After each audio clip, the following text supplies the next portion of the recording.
5 राज्यों के विधानसभा के चुनाव की घोषणा हो चुकी है और नोटबंदी का असर अब देश पर पूरे तरीके से आ चुका है। ये और इसके अलावा देश के तमाम मौजूदा माहौल पर बात करने के लिए हमारे साथ मौजूद हैं सूचना एवं प्रसारण मंत्री एवं शहरी विकास मंत्री एम वेंकैया नायडू जी। नायडू जी, बहुत स्वागत है आपका। नमस्कार जी, थैंक यू। आपसे जब बात होती है, आप जब बातों को कहते हैं, आपके कहने का अंदाज इतना ज़बरदस्त होता है कि लोग आपको कहते हैं कि आपसे बेहतर जुमले कोई नहीं कहता।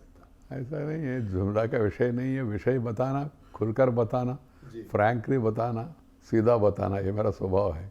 नहीं, लेकिन अब ऐसा क्यों हो गया कि विपक्ष ने आपकी सरकार को जुमलों की सरकार मानना शुरू कर दिया? तो वो कुछ ना कुछ कहना है उनको। वो लोग जो हमारा काम को अप्रिशिएट नहीं कर पा रहे और हर एक विषय में ऐसी आलोचना करना, आलोचना के लिए भी कुछ है ही नहीं, इसलिए जुमला। क्या जुमला है? गरीबी उन्मूलन के लिए प्रधानमंत्री जो काम कर रहे हैं, जुमला है क्या? ये तो नोट बदली, ये कोई जुमला है क्या? और ये काला धन वाले के ऊपर रेड करना, जुमला है क्या? और जिस तरह प्रधानमंत्री ने शुरू से ही देश को बदलने के लिए, बदलाव लाने के लिए प्रयास कर रहे, वो लोग इसको पच नहीं पा रहे। और प्रधानमंत्री का लोगों में उनका विश्वसनीयता बढ़ रही और वो लोकप्रियता बढ़ रही, उसको भी वो लोग पच नहीं पा रहे। इसलिए कुछ ना कुछ कहना है उन लोगों का बस। नायडू जी, अभी आपका एक ट्वीट था कि नोटबंदी तो शुरुआत है और काले धन पर जो वार होगा वो तब तक होता रहेगा जब आखिरी काला धन सरकार के पास ना पहुंच जाए। ये नोटबंदी के बाद जो स्थिति अब देश में है, इसे लेकर आप संतुष्ट हैं क्या? क्या यही होना था? जब यही होना था, उसमें कोई दो राय नहीं है। मगर अंत केवल नोट बदली से, मैं इसको नोटबंदी नहीं कहता हूँ, नोट बदली। नोट है तो बंद नहीं हुआ ना, बदल गए। तो वो पुराना नोट बैंक्स में आ गया, खुलकर आ गया ना। पहले नोट कहाँ है, किसका है, कितना है, ना आपको, ना हमको, नहीं तो सरकार को, नहीं तो इनकम टैक्स वालों को, किसी को भी मालूम नहीं था। अभी एकदम सबसे बढ़िया फ़ायदा ये नोट बदली में क्या हुआ? पैसा सिस्टम में आया, बैंक में आया। किसका है, कितना है, काला है, सफ़ेद है, बाद में मालूम पड़ेगा। तो पैसा है तो वापस आए, खुलकर वापस आए। Notes have coming to open, that is the biggest. Secondary, मैंने जो कहा ना, वो ये नोट बदली एक उपाय है, एकमात्र उपाय नहीं है। इसमें है, क्या कहते हैं, हमारा प्रॉपर्टीज़ है, बेनामी संपत्ति है, और कुछ लोगों ने टन सोना खरीद करके रखा है अपना पास, और अन्य मार्गों में कुछ लोग विदेश बैंकों में भी रखा है। उसको डे वन से सरकार जब से सत्ता में आया 2014 में 24 को प्रधानमंत्री ने शपथ लिया और 26 को हम लोगों ने शपथ लिया और 27 को पहली कैबिनेट बैठक हुआ। कैबिनेट बैठक में पहली एजेंडा, पहली पॉइंट था सुप्रीम कोर्ट का जो सलाह था, सलाह को कांग्रेस सरकार ने, यूपीए ने अनदेखा किया और हमने special investigation team justice MB Shah का नेतृत्व में बिठाया। तो वहाँ से शुरू हो गया हमारा लड़ाई में हमारा प्रहार शुरू हो गया। और उसके बाद 2015 जुलाई 1 तारीख को सरकार ने फॉरेन में जो पैसा है, प्रॉपर्टी है, उसको वापस लाने के लिए एक कानून लाया है। वो तो 2015 जुलाई 1 को। उसके बाद हमने अमेरिका से फाक्टा, FACTA, एक्सचेंज ऑफ इंफॉर्मेशन, वो एग्रीमेंट साइन किया। उसके बाद प्रधानमंत्री खुद G20 में, ऑस्ट्रेलिया में जब बैठक हुआ, आवाज़ उठाया इंटरनेशनल फोरम में। उसके बाद मॉरिशस से, साइप्रस से, परसों से, सिंगापुर से हमने ये double tax avoidance treaty negotiate करके दस्तखत किया एक्सचेंज ऑफ इंफॉर्मेशन के लिए। इस बीच में स्विट्ज़रलैंड, पहले स्विट्ज़रलैंड हमको इन्फॉर्मेशन देने के लिए तैयार नहीं था।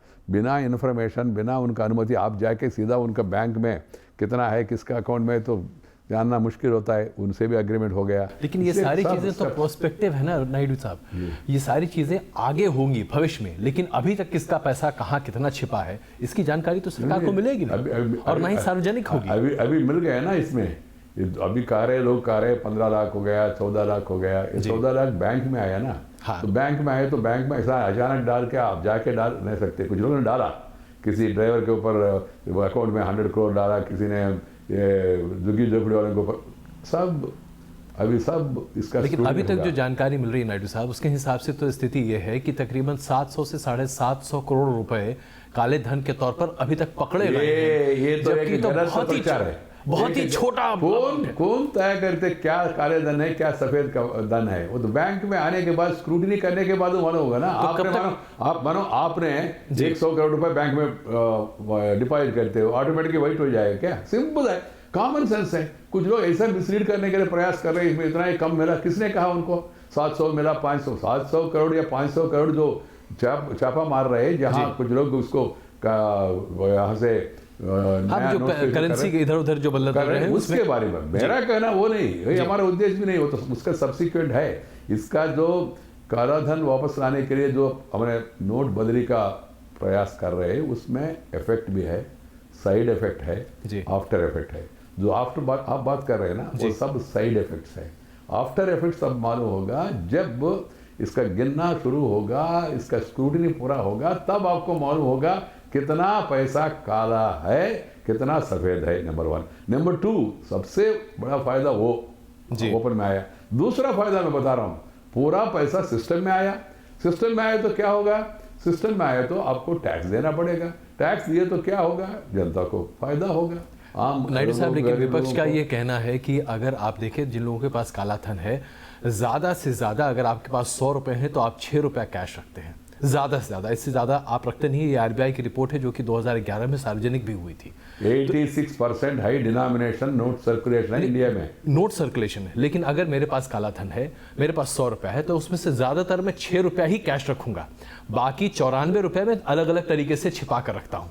ये 6 रुपया ही तो है जो कि सरकार पकड़ने की कोशिश कर रही है, अगर आप नोट बदली से इसे पकड़े। विपक्ष का ऐसा कहना है। ऐसी परिस्थिति में जो नोट बदली में पता भी चलेगा, क्या आपको लगता है कि जो व्यक्ति काला धन रख रहा है वो अपना सारा पैसा काला धन उठाकर बैंक में जमा कर देगा? ये तो बड़ी ही बेवकूफाना हरकत होगी। पैसा है तो जमा करना पड़ेगा, अदरवाइज पैसा बेकार होगा। सिंपल, पैसा है तो जी धन, काला धन, धन है तो बैंक में आना है। और संपत्ति है ना, जैसा मैंने कहा सोना संपत्ति है ना, बिना में प्रॉपर्टीज, नेक्स्ट स्टेप वो भी है।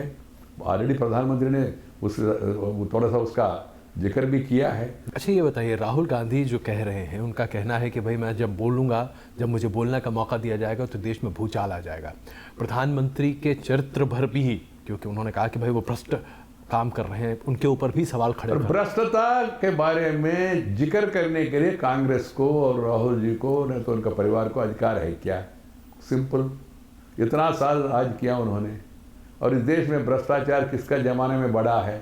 इनका जमाने में, कांग्रेस का जमाने में उन्होंने किसी को छोड़ा नहीं। इसके भूमि के ऊपर घोटाला हुआ, CWG, भूगर्भ में घोटाला हुआ, वो कोयला, और आकाश में घोटाला हुआ, ये अगस्ता हेलीकॉप्टर, और अंतरिक्ष में घोटाला हुआ 2G, और समुद्र में भी सबमरीन का, चीनी में, और गेहूं में, और चावल में, कोई भी विषय ले आप उसको, और यूरिया में, फर्टिलाइजर्स में घोटाला घोटाला घोटाला। नंबर 1। नंबर 2, इनको हाउस को किसने चलने नहीं दिया? कांग्रेस पार्टी, उन्हीं के नेतृत्व में।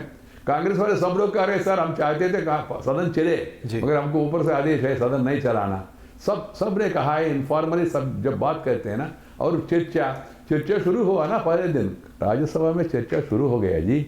चर्चा शुरू होके कांग्रेस ने नोटिस दिया, अन्य पार्टी ने नोटिस दिया, चर्चा शुरू होके कांग्रेस पार्टी का आनंद शर्मा जी बोले, प्रमोद तिवारी बोले, और तीसरा चांस उन्होंने, लास्ट चांस मनमोहन सिंह जी को दिया जी।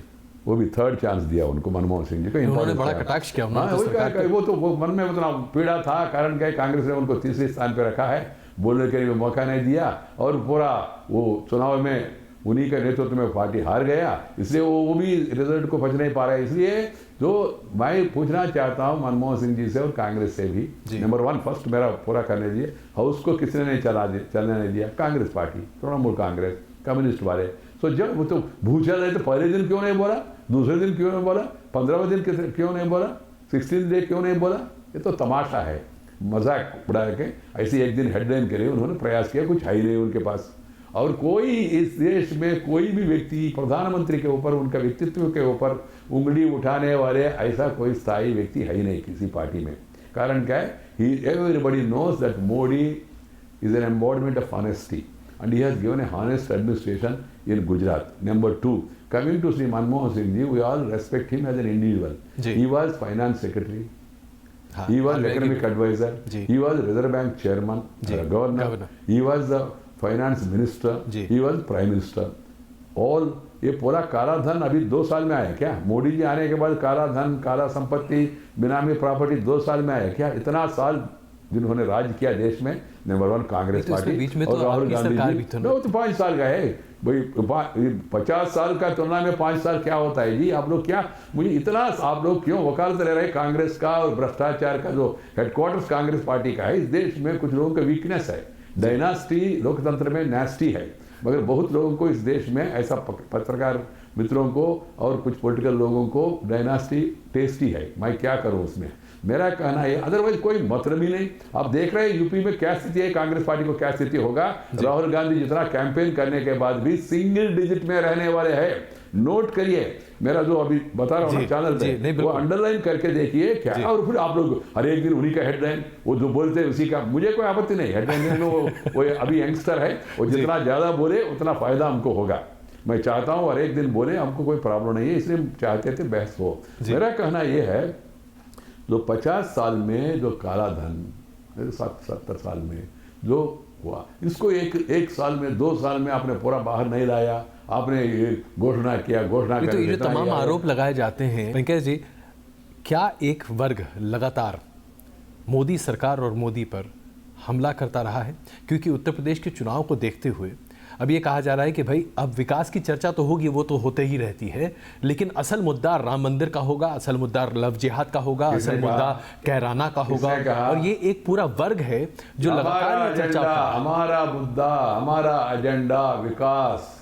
मैं यूपी का जनता को आपका चैनल के द्वारा कहना चाहता हूँ, मैं भी थोड़ा सीनियर हूँ पार्टी में, पूर्व अध्यक्ष के रूप में भी काम किया। मैं लोगों को बताना चाहता हूँ, मोदी जी के साथ हम मिलकर काम कर रहे। मोदी जी का एकमात्र एजेंडा भारत का सर्वांगीण उन्नति, विकास, और अंतिम पंक्ति में बैठे लोग, गरीब लोग, उनका उत्थान। और तीसरा उन्होंने कहा, गांव, गरीब, किसान, मजदूर, महिला, ये मेरा प्राथमिकता है, ऐसा उन्होंने पहले दिन ही कहा। आने वाले उत्तर प्रदेश चुनाव में मुख्य मुद्दा विकास। देश आगे बढ़ रहे, यूपी पिछड़ा क्यों, यूपी पीछे क्यों? साथ दीजिए, मोदी का हाथ पकड़ के आगे बढ़िए, ये हमारा मुख्य मुद्दा होगा। और अभी तक एसपी ने राज किया, बीएसपी ने राज किया, कांग्रेस ने राज किया, क्या है उत्तर प्रदेश वालों ने देखा है। और पूरा देश आगे बढ़ रहे। भीमारू स्टेट्स है ना, भीमारू जी। हाँ, उसमें से बिहार भी थोड़ा सा प्रगति हो गया, बीच में तो रुकावट आया, अलग बात है जी, राहुल जी के साथ मिलने के कारण से, मगर बिहार भी थोड़ा आगे बढ़ा, राजस्थान आगे बढ़ रहे, मध्य प्रदेश 22% कृषि क्षेत्र में उनका वृद्धि है जी। और छत्तीसगढ़ आगे बढ़ रहे, झारखंड आगे बढ़ रहे, मगर उत्तर प्रदेश पीछे क्यों? और उत्तर प्रदेश में लॉलेसनेस, सबसे ज़्यादा लॉलेसनेस, जो भी घटनाएं हुआ वो सब उत्तर प्रदेश में हुआ। तीसरा, भ्रष्टाचार भयंकर है। चौथा, परिवारवाद, वहाँ एक ही परिवार का नेशनल लेवल पे लीडर हुई, उसी परिवार का मुख्यमंत्री, उसी परिवार का, अंकुल भी, आंटी भी, brother he, brother in law, परिवार है, PARI, या अभी परिवार से शुरू हो गया, परिवार शुरू हो गया। कारण क्या है ना, सत्ता का लालच में आपस में झगड़ रहे परिवार। ये इसलिए मैंने परसों कहा, किसी ने मेरे से पूछा आप एक लाइन में वो इसके बारे में क्या कहना चाहता हूँ। मैंने कहा ये तो फैमिली ड्रामा है, पहले मेलोडी था, फिर बाद में कॉमेडी हो गया और अंत में ट्रेजेडी होगा। कारण क्या है, लोग थक गए हैं जी समाजवादी पार्टी से, उनको छुट्टी करना चाहते हैं। वो लोग दिखा रहे ये एक ड्रामा अभी नहीं, वो नहीं है, यंगस्टर है, तभी यंगस्टर हो गया क्या? 5 साल राज दिया उन लोगों ने उनको, वो न बहुमत दिया अखिलेश यादव जी को, क्या किया, क्या पैरामीटर्स, उसके बारे में चर्चा करें। लॉ एंड ऑर्डर कितना इंप्रूव हुआ, रोड नेटवर्क कितना इंप्रूव हुआ, एजुकेशन में कितना इंप्रूवमेंट हो गया, बिजली विस्तार में कितना इंप्रूवमेंट हुआ, रोजगार दिलाने में कितना इंप्रूवमेंट किया। वो तो केवल 2 पेज 3 पेज एडवर्टाइजमेंट देने से विकास होगा नहीं ना, आप जाके देखिए। विपक्ष और कई राजनीतिक विश्लेषक बार बार ये टिप्पणी करते हैं कि अगर आज आप सरकार में देखें तो सिर्फ एक व्यक्ति दिखाई देता है और वो है नरेंद्र मोदी, और बाकी सब गौण हो गए हैं, किसी की कोई आवाज नहीं है। क्या ये वास्तविकता है? ये कौन बताते हैं, मुझे समझ में नहीं। ये कांग्रेस पार्टी है क्या, फैमिली कंसर्न है क्या? कांग्रेस में एक व्यक्ति है तो 2 व्यक्ति है, माँ और बेटा जी। हमारा पार्टी में वो स्थिति है नहीं। आप देखते रहेंगे, हर एक दिन कुछ न कुछ घटना हुआ देश विदेशों में, तुरंत सुषमा स्वराज आपको ट्विटर में आपको मिलते, एक्शन लेते, तुरंत एक्शन लेते, तुरंत प्रोएक्टिव एक्शन लेते। वित्त मंत्री हर एक दिन वित्त मंत्री क्या क्या इनिशिएटिव ले रहे बता रहे। मई अर्बन डेवलपमेंट में स्मार्ट सिटीज़, नहीं तो अमृत सिटीज़, नहीं तो स्वच्छ भारत मकान का निर्माण करना। हर एक मंत्री पूरा, जब से नितिन गडकरी मंत्री बने नेशनल हाईवे में कितना इंप्रूवमेंट हुआ, पहले कितना था। अभी पीयूष गोयल बिजली मंत्री बने, देश में पहले बिजली का स्थिति क्या था, अभी बिजली का स्थिति क्या है। धर्मेंद्र प्रधान पेट्रोलियम, हर एक में सबका नाम ले रहे हैं तो बहुत लंबे, हर एक minister they are all active, they are all working together. Leader Modi ji है और उसका कहने में कोई संकोच नहीं है। We got a able leader and we have got a providing a stable government and then Modi is now become a brand for development. तो लोग ज़्यादा उनके बारे में चर्चा करते हैं, मगर हम लोग एक विचारधारा के साथ जुड़े हुए लोग हैं। हम लोग टीम स्पिरिट में, मैं जब अध्यक्ष था उस समय भी कहा, अभी भी कह रहा हूँ, PM presides team decides. At the time मैंने कहा प्रेसिडेंट प्रिसाइड्स टीम डिसाइड्स। अभी भी प्रक्रिया यह है, कैबिनेट में विषय चर्चा में आते और समीक्षा भी होता है। अभी भी मैं आपको बताना चाहता हूँ ओपनली, प्रधानमंत्री जी सभी सेक्रेटरियों को बिठा के उन लोगों को अलग अलग जिम्मेदारी देखे, स्थिति क्या है, इसको सुधारना है तो क्या करना, आगे का रोड मैप क्या है, न्यू आइडियाज क्या है, इसके बारे में चर्चा चल रहा है। हम लोग सब लोग प्रधानमंत्री भी हमारे साथ प्रेजेंटेशन में बैठ रहे, ऑफिसर्स प्रेजेंटेशन कर रहे, तो प्रधानमंत्री भी मेरे बगल में बैठे, कल आपने देखा होगा राजनाथ जी हम बगल में बैठे। ये ऐसा हम एक टीम के रूप में हम काम कर रहे हैं और टीम स्पिरिट क्या होता है इसका एक उदाहरण नरेंद्र मोदी जी का सरकार है। और राहुल गांधी के बारे में आपकी आखिरी टिप्पणी क्या होगी? नहीं, उनके बारे में जितना कम बोले तो उतना अच्छा होगा। वो भी ज़्यादा बोलने से उनको नुकसान होगा, हमको फायदा होगा। तो मेरा कहना यह है भाई, he has to graduate further, he has to understand the problems of the people, he must also had to understand the reality of the situation। वो बदल गया पुराना जमाना, ये जैसा बाल गंगाधर तिलक महोदय ने कहा आज़ादी के संदर्भ में, आज़ादी हमारा जन्मतः जन्मसिद्ध अधिकार है, जन्मतः अधिकार है, ऐसा उन्होंने कहा। जन्म सिद्ध अधिकार है, ऐसा बाल गंगाधर तिलक जी ने कहा। ये कांग्रेस वाले और ये लोग कह रहे हैं ये अधिकार हमारा जन्म सिद्ध हमारा अधिकार है एक परिवार का। ऐसा नहीं होगा जी, वो जमाना बदल गए।